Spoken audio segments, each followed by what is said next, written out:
Hello everyone, welcome to AVLSI lecture number 20, part number 1. So today we are going to refer on a numerical on cascade amplifier. So the circuit shown in figure number 20.2 is designed to provide an output swing of 1.9 volt. Okay, so Vout output swing is 1.9 volt with a bias current of 0.5 milliamperes. If gamma is equal to 0 and W by L of 1 to 4 is equal to W by L, that means all the transistors W by L ratios are same. Calculate W by L and the voltage gain if VDD is equal to 3 volt. Okay, so only this much information is given along with NMOS and PMOS parameters such as VTH, lambda, mu and Cox, mu P Cox values are given to you. Okay, so let us identify which configuration is this. So basically this is my NMOS cascade amplifier with a PMOS cascade current source. Okay, again I repeat, it is a NMOS cascade amplifier with a PMOS cascade current source. Okay, and we have seen for this circuit what is the Vout minimum value.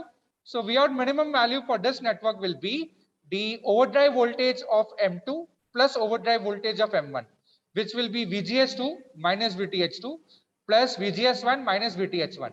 And what will be the Vout max value? Vout max value will be over here, we can write it as VDD minus mod of VGS4 minus VTH4 minus mod of VGS3 minus VTH3.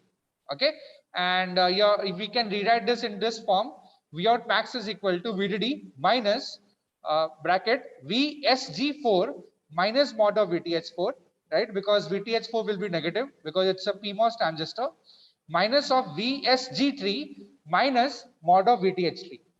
Okay, so this is my Vout minimum and maximum. And why we are writing this formula for Vout minimum and maximum? Because we have to calculate the W by L ratio and the output swing is given. Output voltage swing is given.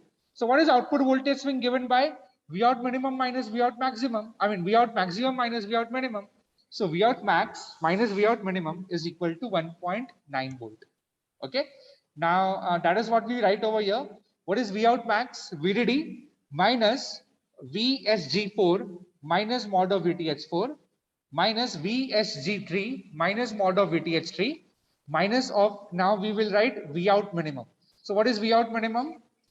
VGS3 minus VTH2 minus of VGS2 minus VTH2 minus VGS1 minus VTH1, and this is equal to 1.9.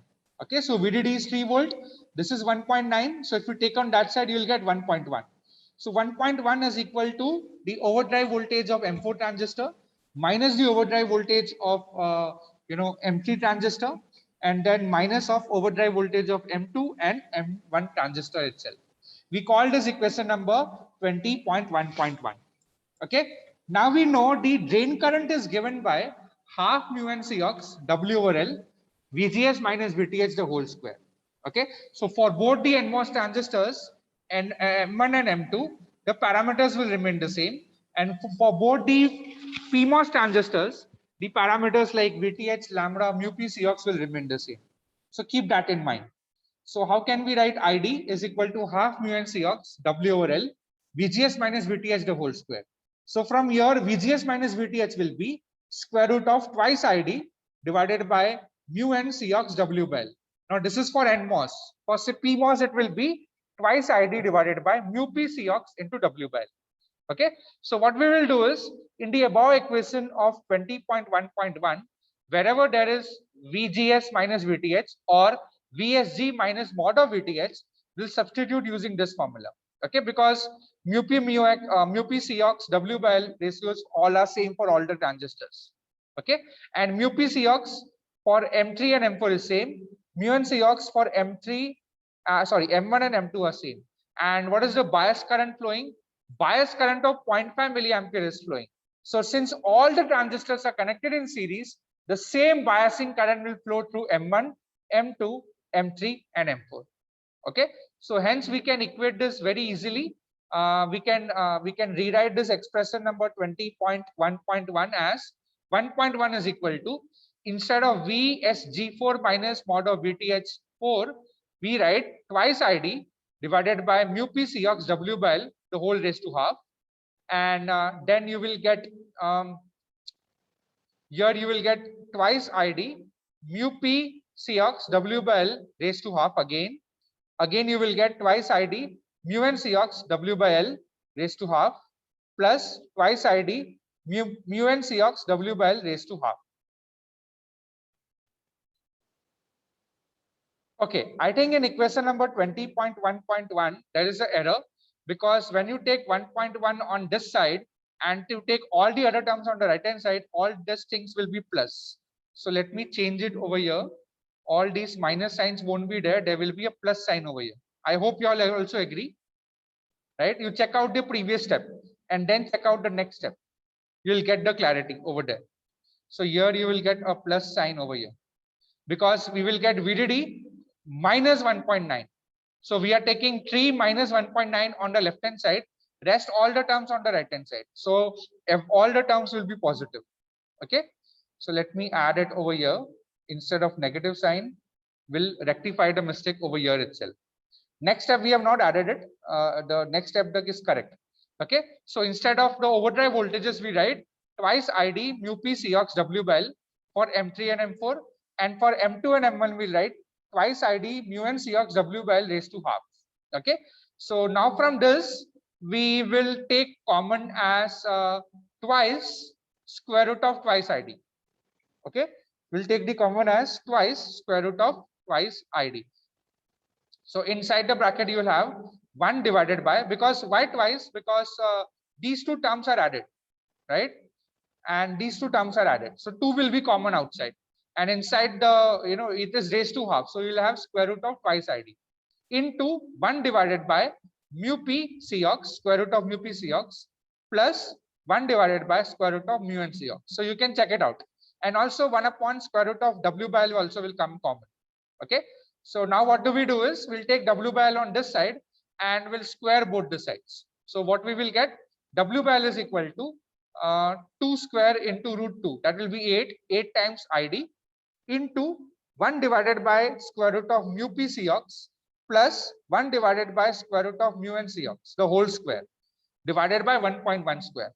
Okay, so now we will plug in all the values. ID value is 0.5 milli, mu p Cox value is 38.35 micro, mu n Cox value is 134.225 micro, and this is 1.1 square.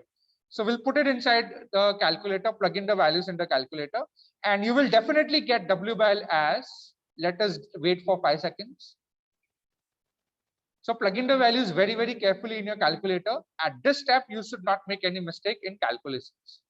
So W by L is coming out to be 203. So if it is not coming out to be 203, please recheck your calculations. And if still you don't get it, please comment in the chat section or in the comment section, please. Okay, so the first part of numerical is over. We have successfully found the value of W by L over here, right? So we were asked to calculate W by L and we have found out W by L. Next, we have to calculate voltage gain. Okay, so let's see what is the voltage gain formula for a cascode amplifier, NMOS cascode amplifier with a PMOS cascode current source. So we have already seen this. AV voltage gain formula is approximately given by minus GM1 into R out of NMOS cascade parallel to R out of PMOS cascade.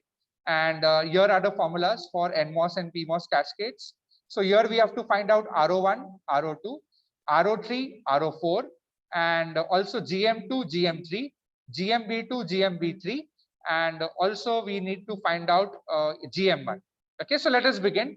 So first we will find the value of GM1, which will be square root of twice mu n Cox W over L into ID, and plug in all the values. You will get the value of GM1 as 5.22 milliampere per volt, and that will be same as GM2 because M1 and M2 transistors are symmetric. Next, let us calculate GM3. So GM3 is square root of twice mu p Cox W by L into ID. So that will be equal to twice, you plug in the values over here of mu p Cox W by L, which we got it as 203, and ID value as 0.5 milli. So you will definitely get GM3 as 2.79 milliampere per volt. And this GM3 is equal to GM4. Okay. And next we calculate RO1 and RO2, they are same, which is 1 upon lambda ID, because lambda will be same for NMOS transistors, it is 0.1 lambda and ID is 0.5 milliamperes. So RO1 will be equal to RO2 will be 20 kilo ohms. Similarly, RO3 and RO4, lambda is different for PMOS transistors. The lambda for NMOS and PMOS are different. For PMOS, that lambda is given as 0.2. So this you will get it as 10 kilo ohms. Now, we have to calculate GMB2 and GMB3. But what is given in the numerical? Let us check it out. Eta is given as 0. That's a big relief. If eta is given as 0, GMB3 and GMB2 will be 0. Okay. So directly we can write GMB2 is equal to GMB3 is equal to 0 since eta is given as 0. Okay. Actually, this is, we can call it as a gamma actually, right? So gamma is given as 0. So that is why GMB3 is equal to GMB2 is equal to 0. Okay. So next we calculate R out at NMOS cascode. So we plug in all the values of RO1, RO2, GM2 and GMB2 and we get the value of R out at NMOS cascode equal to 2128 kilo ohms. It's a very high value, right? Similarly, for R out for PMOS cascode will be, if you plug in all the values, it will be coming out to be R out of PMOS cascade will be 299 kilo ohms. Please verify these answers in your calculators. If you're getting the reference, please add it in your comments. Okay. And the last step remains of plugging the values of GM1, R out of NMOS cascode and R out of PMOS cascade.